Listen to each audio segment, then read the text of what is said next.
Well, the Commonwealth Bank will allow its customers to buy and sell cryptocurrency through its app. It's a first for Australia's big four banks. Does it bring cryptocurrency closer to the mainstream? Joining me live now is Liberal Senator Andrew Bragg, somewhat of an expert in this area. Andrew Bragg, we've talked long and hard about, cryptocurrency once thought to be the domain of tech heads and criminals. You've certainly put that to bed now. This is a big move from the Commonwealth Bank. Why?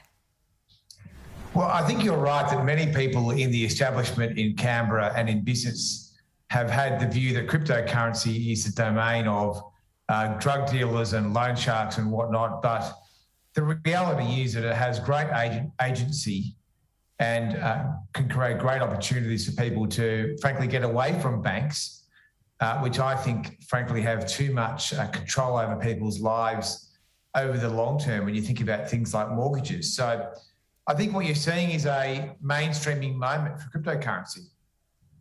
Yeah, okay. So what do you mean by that, a mainstreaming moment? Because the banks moving is one thing, but don't governments have to move as well with regulation? Well, this is a good question, Laura. I mean, we did release a report into cryptocurrency 2 weeks ago, and that is an agenda for Canberra to put in place a regulatory structure to protect consumers, but also to drive more investment into cryptocurrency in Australia. So I'm pleased to see the banks move. I mean, one of the major issues has been the banks, what's called debanking, people who use cryptocurrency just because they're in cryptocurrency. And so I imagine that with the banks having gone into cryptocurrency, it'll be very hard for them to debank people who are in that same industry now.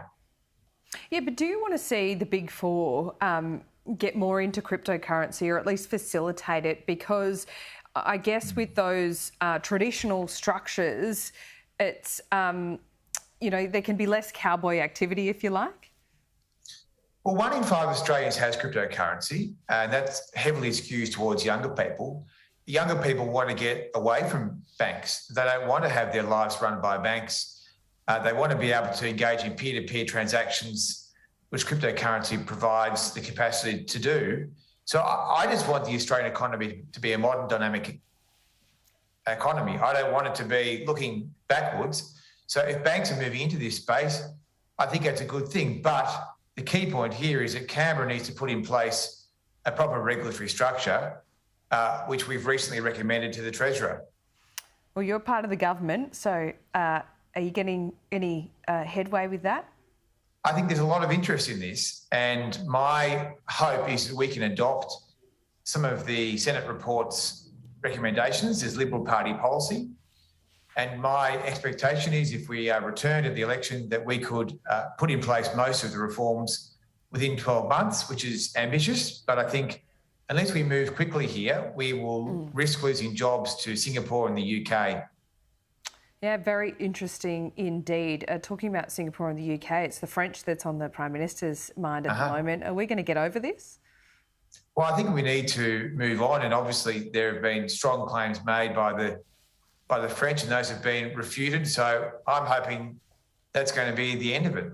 What do you think about the principle of leaking text messages?